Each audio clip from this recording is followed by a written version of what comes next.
si Spirit Guide Messenger po. Welcome back po. Hi Aquarius! Aquarius, ikaw ngayon ang bibigyan ko ng reading at alamin natin kung ano yung buhay pag-ibig. So, love reading ang gagawin natin ngayon.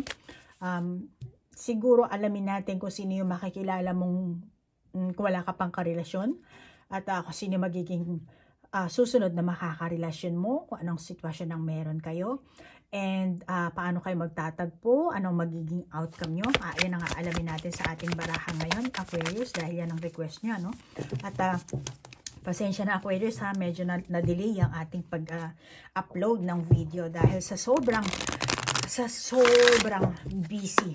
Ang dami po nag-request ng personal reading. Kaya mas gusto ko kasi na, no, Aquarius, yung personal reading. At least na one-on-one tayo, mas nagfo-focus ako sa enerhiya ng isang tao lang, ng isang Aquarius, ng isang kung anong zodiac sign ang meron kayo. Okay? So Aquarius, as usual, ang intention ko sa paggawa ng video ito, naway mabigyan ko kayo ng kamalayan at ma-heal nyo po ang inyong sarili. At magkaroon kayo ng self-love. Okay? So alamin natin ang buhay pag-ibig ni Aquarius. Ayan, may lumabas na. May lumabas na sa'yo, Aquarius.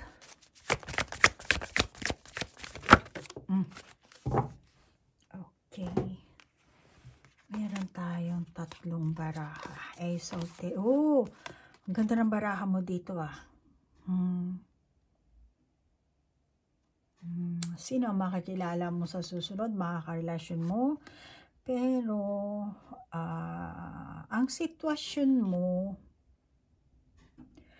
may sitwasyon ka na kailangan mong magmuni-muni muna. Malamang yung sitwasyon mo, naghahanap ka ng katotohanan. Katotohanan, panloob na patnubay, or self-reflection. Lagay natin sa taas, Jen. Medyo okay pa. Sorry.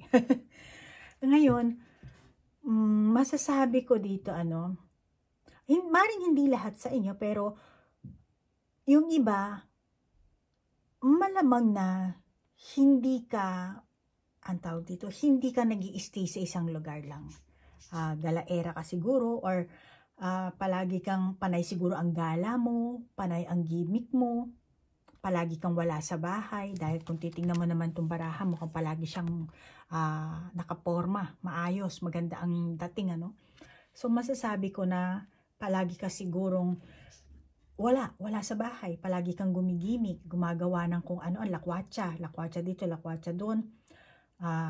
Palagi kang wala sa bahay paggabi. Yung iba, hindi lahat, or lumalabas ka man ng bahay, yung tipong nais mo lang mapag-isa. Yung iba sa inyo, At ang isa pa, tingin ko sa iyo, Aquarius, may feeling ka na takot ka. Maaaring yung takot mo sa past, yung mga meron kang feelings na siguro meron kang naramdamang takot sa nakaraang relasyon mo or kung anong kaganapan ang meron ka, nagaling pa sa past mo yan, na dala mo pa rin hanggang ngayon. Or ang sitwasyon mo, masasabi ko na meron ka ring nararamdaman na kung ano man yan, na parang yung nararamdaman mo, yung magiging buhay mo ngayon, na parang wala kang, hindi mo alam yung destinasyon kung saan ka pupunta, kaya magkaroon ka ng karelasyon, hindi mo rin alam kung saan kayo mauuwi, kung ano ang gusto mo sa isang relasyon. So meron kang malabong feeling, wala kang vision, future vision dito.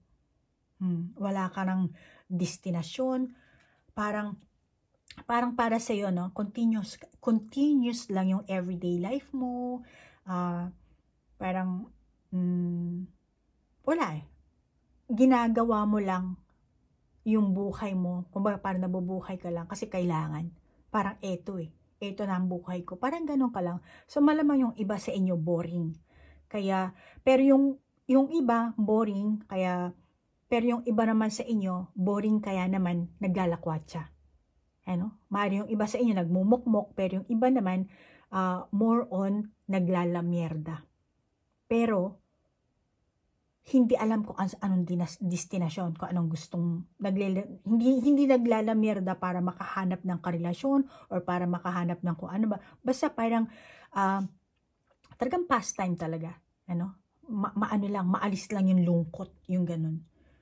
Maano yung iba sa inyo, gusto mong alamin kung ano ba talagang ibig sabihin ng love or ng relasyon.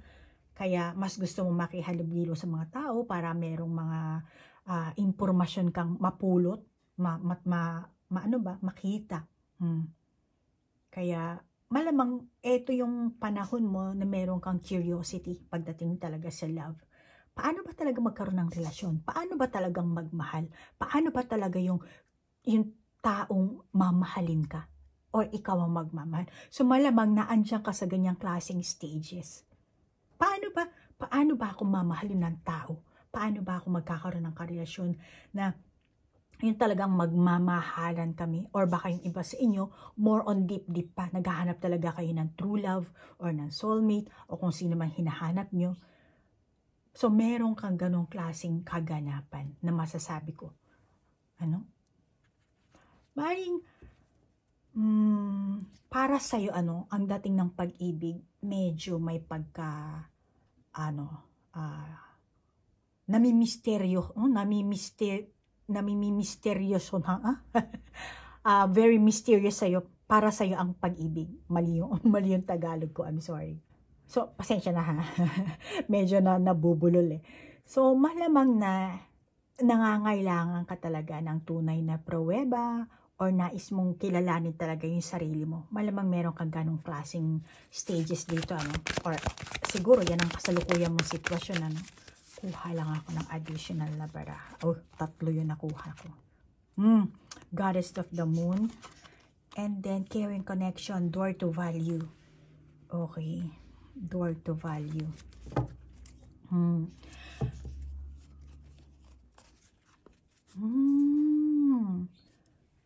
Door to value. Alam mo, Aquarius, ang iyong pangangailangan, ang takot mo, at ang kawalan mo ng kapanatagan, masasabi ko, maaaring para sa'yo, kailangan mo munang mapag-isa, maglaylo, pero ang totoo niya, gusto mo talaga magkaroon ng karelasyon, Pero gusto mo munang ayusin yung sarili mong pananaw. Which is tingin ko naman, okay naman. Pero Aquarius, nararamdaman ko sa'yo ang kalungkutan mo. Parang longing ka dito. Tingin ko, yung ganyang klaseng enerhiya mo, tingin ko, yan ang magdadala sa'yo sa right path. Sa right path mo, sa right path ng iyong pag-ibig, buhay pag-ibig. Tingin ko sa'yo kasi naghahanap ka talaga ng matibay na pundasyon. Or yung sarili mo, yung sarili mong paniniwala, ang gusto mong pagtibayin. Alisin or linisin, kung ano man yun. Which is tingin ko, maganda talaga, Pero, alam mo, etong masasabi ko, kung paano mo makikilala kung if ever na wala ka pang karelasyon na Aquarius. Etong taong to, magkakakilala kayo sa isang lugar na masasabi kong meron sigurong celebration, merong ano ba to? Siguro kasi Goddess of the Moon, dali lang ha. Maaring sa trabaho kasi meron tayong pera dito, naglalaglagan ng pera. So maaring sa party, may piyesta, may kasalan, dahil may bulaklak dito.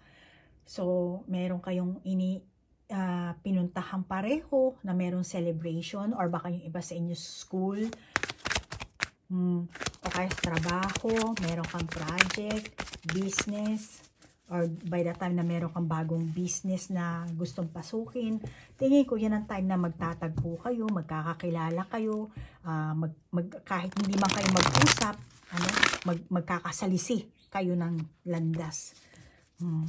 Or by the time na magsisimula kang mag-isip about sa financial mo or bagong trabaho, or by the time na gusto mong mag-invest, Mag-invest siguro. At higit sa lahat, kung ikaw mismo, Aquarius, ang nagmamanifest para magkakilala kayo, at tingin ko magaganap kung ano man ang, kumbaga, ano ba yung gusto mong i-manifest sa buhay pag-ibig mo, tingin ko magaganap.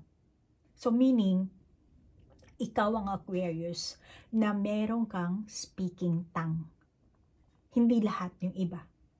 So, Aquarius, kung ano yung sinabi mo, masasabi ko na, magkakatotoo. Okay? Parang, gusto ko na this month magkaroon ako ng karelasyon. Magkakaroon ka ng karelasyon. Magkakatagpo kayo. Yun nga lang, kailangan doon maging klaro ka. Pag sinabi mong gusto kong magkarelasyon, pag meron ka nang nakitang, eto na yung, tingin ko, eto na yung person na yon. Hindi man Mr. Right, ano? Pero mukhang type ko to, gusto ko siya kailangan maging klaro ka doon. Kasi once na naglabas ka ng words, talagang darating. Darating, magtatagpo. Tumalsik na yung baraka mo. So, meron kang ganong klaseng kakayahan. Malamang hindi mo lang alam, ano. Serendipity. Go the distance. See, magagrab mo yan. So, kung ano man yung gusto mo maging happy life, gusto mo maging magagawa mo. Magkakatotoo. Yung ibang Aquarius, meron kang cycle ng buhay mo. Siyempre, meron tayong clover dito. 4 clover, So, meron tayong cycle ng buhay, or kayo, Aquarius, Kaya masasabi ko, depende rin yan sa edad mo, So, by the time na natapos na yung cycle mo, then yun na ang time na magkakakilala kayo ng taong ito. Dahil na wala ka pang karelasyon or naghahanap ka, So, dahil ito na rin kasi ang pinaka-perfect timing mo. At maghahanap ka rin kasi ng new, fresh start ng buhay mo. Dahil natapos na yung old cycle ng buhay mo. So, meron ka ng new cycle. So, yan na yung bagong, meron ka ng fresh energy. So, maghahanap ka talaga ng parang fresh new start ng buhay mo. So, by that time na yan, na bibigyan mo pansin siguro ang sarili mo. Parang, hindi ka man makikipagrelasyon, hindi ka papasok sa isang relasyon, pero you will take care of yourself. Ito ang timing na by the time na binigyan mo ng time ang sarili mo, minahal mo ang sarili mo, this is the time na darating itong person na to. Magkakakilala kayo, magkakatagpo kayo, dadalhin siya sa iyo ng universe. Alamin na lang natin kung anong katangian ng merong itong tao. Ano ang katangian ng meron ng tao ito? Makikilala mo. Baka yung iba sa inyo nandiyan na sa tabi-tabihan. Dami. Ang dami mong lumabas na baraha. Grabe. Ilan to? 2, 3, 4. So, meron kang fork in the road. Soulmates. And then, meron kang exchanging gifts. And then, meron kang milk and honey. Malamang yung iba sa inyo, soulmate mo ito, no? Pero alam mo, Aquarius, hindi ibig sabihin na pag soulmate siya yung Mr. Right, ha? Yung nanay mo, pwede mo ring soulmate yan. Tatay mo, kapitbahay mo, pwede rin maging soulmate. So, ganun ang soulmate, ha? Ngayon, masasabi ko, ang katangian ng person na to, tingin ko, kakilala mo na to. Kakilala mo na. Or, nagkakasalisi na kayo ng lugar. Baka nakakasabay mo sa tren, sa jeep, sa bus. Nasusalubong mo sa karsada. Mahilig itong sumayaw. Parang may bailarina dito. Ballerina. Mahilig siguro mag-swimming. Mga ganyang klaseng hobby niya, mga sports niya, no? And, tingin ko kakilala mo na ito. At maaaring nagkaroon na kayo nito ng, let's say for example lang, matagal na kayo naghiwalay, hindi nagkita, magkakaroon kayo ng reunion. So ngayon, maaaring yung reunion na yan sa school nyo. Kaya maaaring sa school nyo, before, meron kayong mga activities na magkasama kayo doon, na naando, pareho kayong merong hobby, Mm. So, tingin ko etong taong to, very active. Hindi siya yung tipong kahit na sabihin mong tahimik siya, ano siya, yung masayahing tao. Kahit na sabihin mong introvert, masayahing tao to. Hindi naman siya yung, meron yung ganun eh, yung gustong-gusto magsayaw pero ayaw sa kanya ng sayaw. Pero tingin ko itong taong to, masayahin to. Kahit na sabihin mong kaunti lang ang kaibigan niya. Baka yung iba sa inyo, let's say, sa work, naging magkasama kayo. So, mukhang masipag itong taong to, meron siyang ganong klase. Siguro, meron kayong common friends na yun ang magiging way para magkakilala kayo or nagkakilala kayo before, or siya mismo ang nagtumulong sa'yo, matulungin siguro itong taong to. Kahit na hindi ikaw or kahit na sinong tao tinutulungan niya, basta nangangailangan. So, masasabi kong matulungin, friendly, at malamang yung iba sa inyo, meron kayong parang same community kayo, yung iniikutan nyo. At saka, tingin ko, isa sa katangian ng person na to, no? Hindi naman siguro lahat, pero masasabi ko na party goer. Or mahilig siya sa mga salo-salo, o yung mga taong hindi naman kumpul-kumpul, pero tingin ko gusto niya yun eh, yung merong crowd. Tingin ko meron siyang ganong klaseng katangian.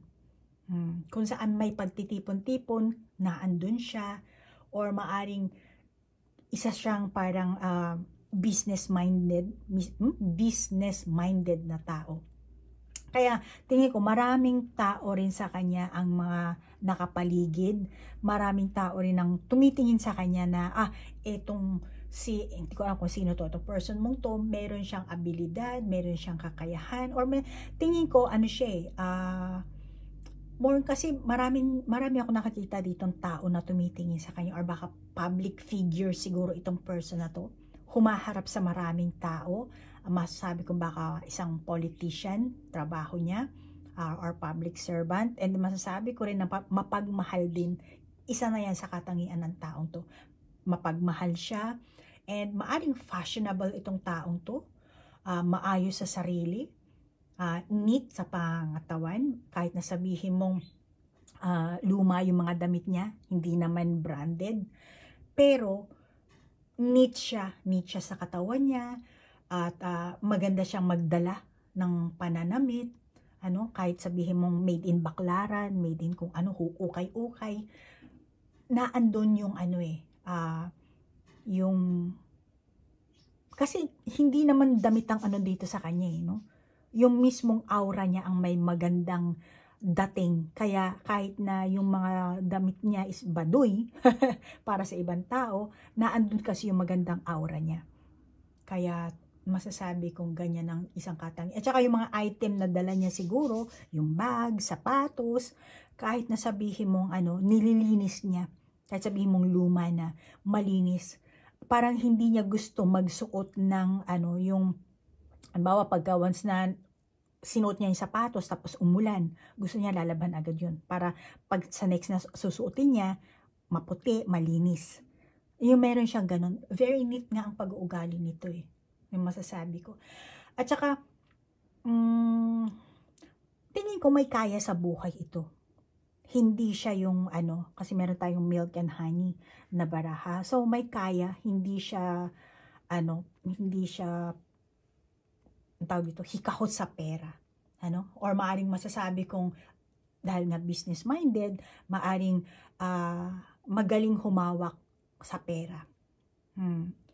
Kaya, at saka malaki na ng pangarap nito sa buhay.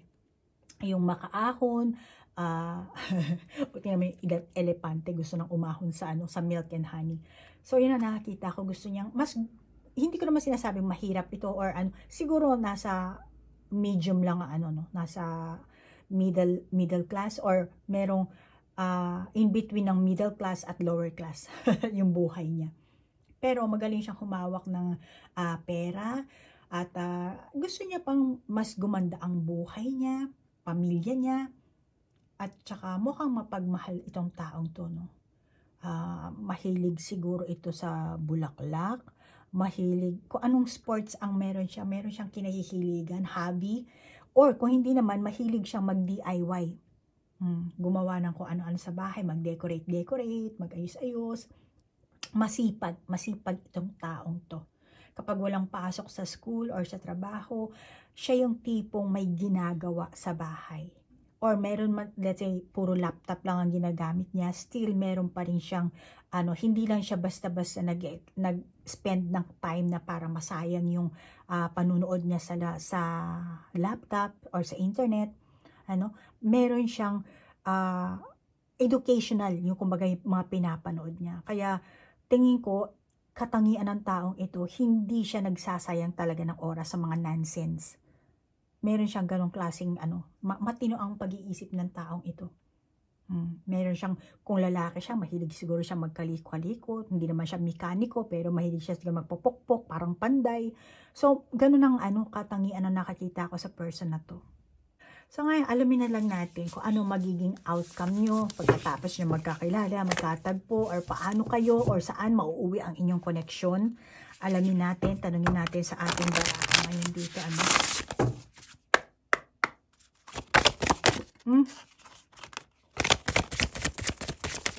Ano ang magiging outcome nyo dito? Pag nagkakilala kayo, nagkatagpo kayo, or pag naging kayo, Uy! Ilan to? 3. Body and soul. Body and soul, and bearing fruit, and a higher view. A higher view. Tingin ko, kasi body and soul eh. Meron ka pang soulmate dito, and then meron ka pang caring connection. So, merong higher view, bearing fruit. So, masasabi ko, mahuhulog ng todo-todo ang loob mo sa taong ito. Super na mapapamahal siya sa'yo, or ikaw sa kanya, or pareho siguro kayo. Kasi body and soul and then soulmate, and then caring connection. So, malamang na pareho kayo. Or pwedeng yung vice versa, ikaw lang ang mapapamahal sa kanya, or siya lang ang mapapamahal sa iyo. Kaya, at saka tingin ko, kasi eto mabilis ang kaganapan sa inyong dalawa once na nagtagpo kayo. Maaring yung ligawan nyo less than 1 month, ganun, or baka wala nang ligawan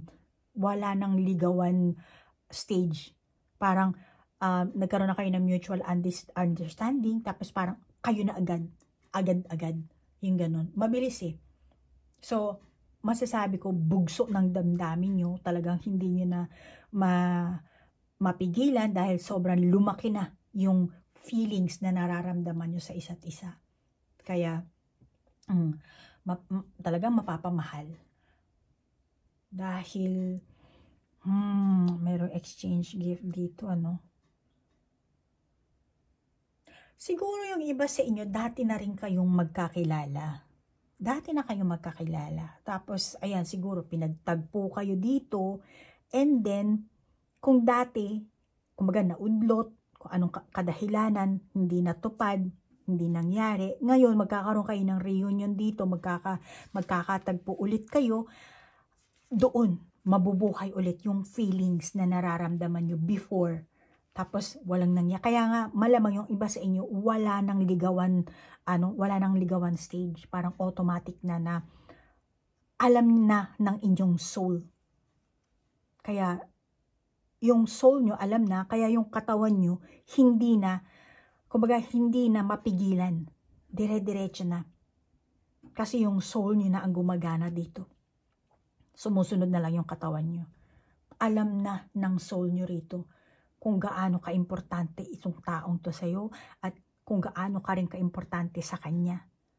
Alam na ng pareho niyong soul. Kaya automatically, na andun na yung attraction, andun na yung pagmamahal. Parang hindi na kailangan ng words. Parang body language na lang, yung ganun. Kaya madali, mabilis. Mabilis ang kaganapan sa inyong dalawa. Siguro yung iba sa inyo, masasabi ko na talagang confirmation na lang, parang meron ako nararamdaman sa kanya. Ngayon, meron pa siyang pagmamahal sa akin, type niya pa ba ako, crush niya pa ba ako, meron pa siyang nararamdaman, parang confirmation na lang. And then pag once na nakakita siguro itong person na to, or maaaring ikaw din, Aquarius, nakakita ka ng sign, kahit na maliit na sign, parang doon ka na gagawa ng action, doon ka na parang igagrab mo na yung opportunity niyan. So meron kang ganong klaseng mararamdaman, konting confirmation lang, maghahanap ka ng sign. Yung iba, hindi naman reunion or old friends or baka coworker, pero naandun talaga ang attraction. At malamang na yung iba sa inyo hindi ka makakatulog sa gabi kasi sa kakaisip mo sa taong to eh. Nagkakilala kayo or first time nyo lang nagkasama sa project, sa trabaho, or kung anong magkaroon kayo ng reunion, or kung hindi man reunion, or nagsama-sama kayo. Di ba meron niya sa mga company, di ba? Company dito, ibang branches, nagkatipon-tipon. So, hindi lahat, maari yung iba sa inyo, meron kayong ganong klaseng dati nang naging, hindi naman totally magkaibigan or magkakilala, pero meron na kayong feelings, and tingin ko yung feelings na yan naging mutual. And natrap kayo sa feeling na type niyo ang isa't isa, pero ang kinalabasan kasi parang powerless, at the same time fearless, and kulang sa opportunity, kulang sa time, wala talaga.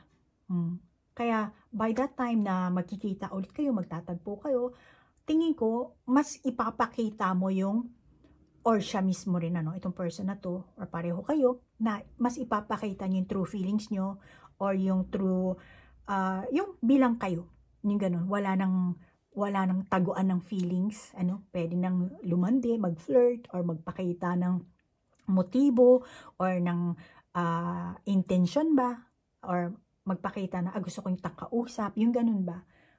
So naandun, kung crush talaga, ipapakita, kung type talaga, malamang na gagawa talaga kayo pareho ng sari-saring strategy para magkaroon kayo ng progress sa inyong connection. Kasi obvious naman na meron kayo ditong attraction sa isa't isa. Kaya yung pakiramdam mo, nagki-care siya sa akin. Hindi lang basta care yun dahil schoolmate ka niya, or coworker niya, or kung ano man, kapitbahay, or kung ano man. Meron talagang feelings, kaya naandun yung pagki-care. Kasi meron mga tao na talagang, pag wala talagang feeling sa'yo, hindi talaga magki-care. So, yung pinapakita niya sa yung pagki-care, meron talaga siyang tinatagong pagtingin. And yun ang inaasahan niya, magkaroon kayo ng progress sa inyong connection na gano'n. At masasabi ko yung iba sa inyo, kasi ito nakayuko eh.